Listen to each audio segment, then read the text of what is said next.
Ah là là, supporters parisiens, j'espère que vous êtes prêts parce que oui, on commence petit à petit à s'attendre au pire, le PSG en Europa League.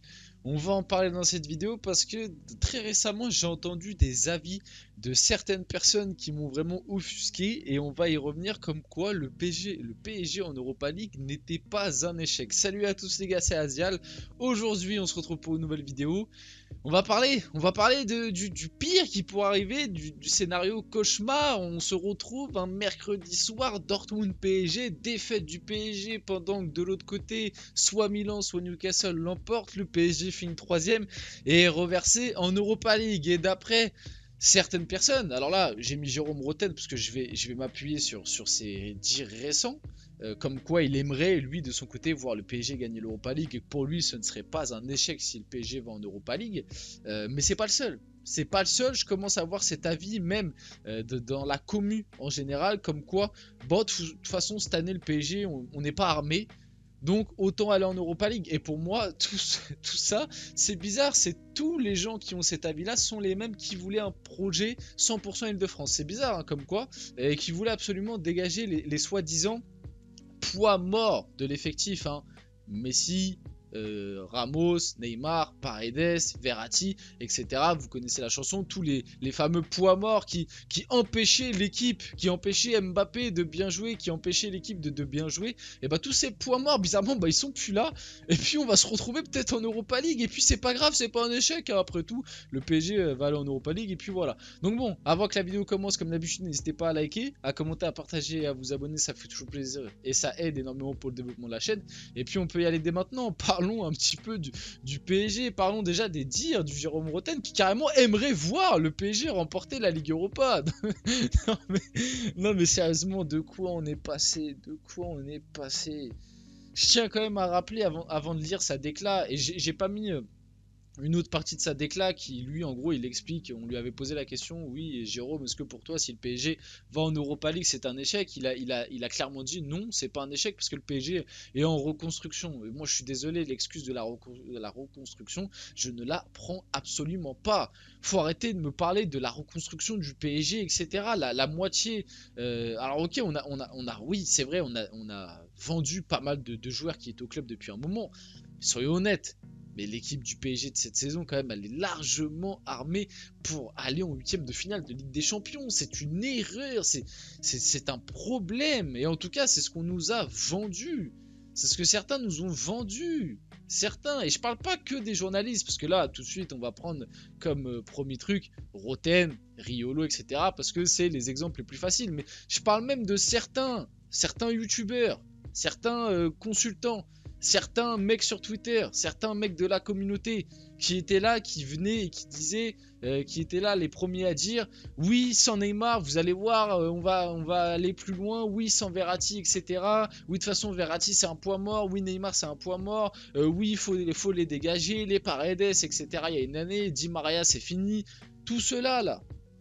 Tout cela, oui, le gang des Sud-Américains, oui, ils aiment pas le maillot, il nous faut des mecs qui viennent d'Île-de-France, il nous faut au milieu de terrain des Moussa. Les gars, on en a entendu, arrêtez, faut pas faire semblant. Combien de fois j'ai vu sur les réseaux, Twitter, X, même TikTok, etc., des mecs venir dire oui, mais nous on veut un projet Île-de-France, on veut des mecs qui aiment le maillot, on veut des mecs qui viennent de Paris, vous allez voir, ça va fonctionner, etc. Ah bon, on l'a vu, hein, les dernières recrues qui viennent de Paris, bah, c'est Randal Kolo Muani. C'est sûrement l'une des pires recrues du mercato estival. Alors c'est très bien, hein, il a marqué, il aime le club, hein, il fait des interviews toutes les semaines avec Jérôme Roten, etc. Et même moi en plus, le pire c'est que j'ai même pas envie d'en vouloir à Kolo Muani. Kolo Muani, lui, il avait envie de venir au PSG. Kolo Muani, on l'a payé quand même un prix. Voilà, 90 millions, hein, c'est le même prix qu'on a vendu Neymar. Kolo Muani, quand il est arrivé, on nous a dit ah, l'attaque de l'équipe de France, ça va être magnifique et tout. Vous allez voir, le PSG cette saison va être injouable, etc. Puis quand on voit ce qui se passe, Kolo Muani, j'ai même pas envie d'être méchant avec lui parce qu'en plus ça se voit, c'est un bon gars. Kolo Muani, ça se voit, c'est un bon gars. Ça se voit que peut-être il a du mal à digérer son transfert. Peut-être que après c'est vrai, peut-être que des fois, Luis Enrique n'utilise pas forcément à son meilleur potentiel, parce qu'une équipe de possession pour Kolo Muani, je suis pas sûr que ce soit le meilleur truc. peut aussi parler d'Mbappé. Voilà, on nous a dit, oui, vous allez voir sans Neymar avec une équipe qui tourne autour d'Mbappé. Combien de fois on l'a entendu? Une équipe qui tourne autour d'Mbappé. On veut l'équipe d'Mbappé. Vous allez voir, le meilleur joueur du monde, il mérite d'avoir son équipe qui tourne autour. Tous les ballons passent par lui, il faut lui donner tous les ballons. Vous allez voir, il va nous faire gagner avec des champions. On le voit depuis le début de la saison. Hein. Et Luis Enrique, il a essayé. Hein. Avec ce fameux système au début de la saison en 4-2 avec un milieu côté gauche pour permettre à Mbappé de ne pas défendre et qu'il ait un relais très rapide près de lui, et lui qui se met dans le demi-espace gauche qui est censé être sa meilleure position, bah il n'a pas été bon dans le jeu, il a fait ses stats, hein. Attention, il a fait ses stats, sans lui sûrement que la saison du PSG est peut-être un peu moins bonne, mais en même temps l'effectif du PSG est construit par lui et autour de lui, donc encore heureux que sans lui la saison du PSG serait peut-être un peu moins bonne. Cette excuse elle fonctionne pas parce que l'effectif il est construit autour de lui. Donc forcément que sans lui, bah, l'effectif il tournerait moins bien parce qu'il est construit pour lui l'effectif. Cet argument des fois il me rend fou. Voilà, donc demi-espace gauche ça n'a pas fonctionné. Quand il a été ailier gauche, mais pur ailier gauche, c'est-à-dire à coller la ligne, ça n'a pas fonctionné. Là en ce moment, Luis Enrique le teste en pointe. On va dire que dans certaines phases de jeu contre Le Havre et Newcastle ça a été pas mal, mais là très récemment, lors du dernier match contre Nantes, ça a été une catastrophe. Donc en fait, tu as le meilleur joueur du monde dans ton équipe, mais tu peux le faire jouer à n'importe quel poste, il est pas bon dans le jeu, il fait ses stats d'accord, et il te contraint tactiquement des choses parce qu'il ne défend pas. Et en plus de ça, pendant qu'il était à gauche, tout le monde était là pour dire ouais, le meilleur côté du PSG c'est à droite. Donc t'as le meilleur joueur du monde qui n'est même pas le point fort, enfin meilleur joueur du monde prétendu par les supporters et certains consultants. T'as le meilleur joueur du monde qui n'est même pas le point fort de ton équipe, qui est même limite, bah non là je vais peut-être être dur, j'allais dire qui est peut-être même limite un point faible dans certaines configurations, c'est peut-être un petit peu fort de café, mais vous avez compris l'idée. Donc bon, je me suis un petit peu éparpillé, revenons sur la déclaration de Jérôme Roten. Cette année, le PSG n'est pas armé pour gagner la Ligue des Champions. Il y a trop de manques. Je me prépare à une éventuelle élimination prématurée en phase de poule. Je serai déçu. Mais après, si le PSG n'a pas le niveau pour sortir des poules, mais qu'il se qualifie en Ligue Europa, je pars du principe qu'il peut être armé pour gagner la Ligue Europa. Petit bras au réaliste. Moi, franchement, ce downgrade est terrible. Ce downgrade est terrible de se dire que à l'heure actuelle, le PSG n'est pas armé pour sortir des poules.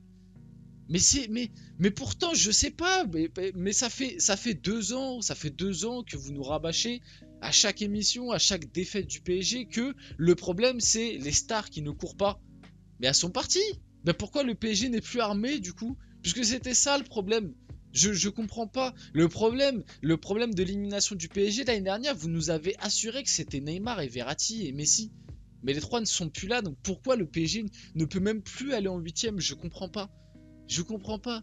C'est ironique, bien évidemment que je comprends, parce qu'en fait, là, petit à petit, on est en train de se rendre compte que peut-être, si le PSG passe pas, nos arguments des saisons précédentes, ça va être compliqué. Donc on va dire que c'est pas un échec s'ils vont en Europa League, mais si, je le dis, je le répète, ce serait un énorme échec. Ce serait un énorme échec si le PSG va en Europa League, ce serait une énorme désillusion. Et je me demande bien, si le PSG va en Europa League, quelles excuses on va réussir à trouver à Kylian Mbappé. Parce que là déjà, petit à petit, il est mauvais en ce moment dans le jeu, il arrive à marquer ses buts et tout, faire ses stats, sur ça c'est très bien, rien à dire, mais il est mauvais dans le jeu. Vous voyez en ce moment on commence à voir des... Non mais c'est parce qu'aussi Luis Enrique il utilise mal. Non mais il met en neuf, faut le faire jouer à gauche, ouais c'est très bien, les 3 derniers mois il a joué à gauche, il était tout aussi mauvais dans le jeu. Ouais mais aussi quand il jouait à gauche, le problème c'est que Lucas Hernandez il dédouble pas avec lui. Bon bah d'accord, on peut rien dire. Non mais sérieusement. Donc bon, vite fait pour finir, vous avez bien compris, je me suis un petit peu perdu, on a un petit peu beaucoup... On a fait un gros débat dans cette vidéo, on a beaucoup parlé, mais voilà, tout ça pour dire que vous l'avez bien compris. Déjà moi personnellement j'ai peur, je suis inquiet.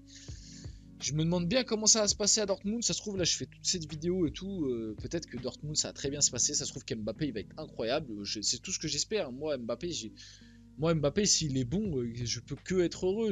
Là, je le critique pas parce que ça me fait plaisir de le critiquer. Je le critique parce qu'il est critiquable. S'il serait pas critiquable, bah je dirais rien en fait, tout simplement. Et moi, j'aimerais qu'il serait pas critiquable, qu'il soit vraiment le joueur supérieur qui nous fait gagner les matchs, qui est bon dans le jeu, qui nous marque les buts, etc. Mais à l'heure actuelle, faut être honnête, c'est pas le cas. Mais c'est pas le seul. Attention, là, j'ai beaucoup ciblé Mbappé parce que souvent. Quand le PSG gagne et quand le PSG est performant, de la part de l'avis général du public, c'est grâce à Mbappé. alors que c'est pas tout le temps le cas.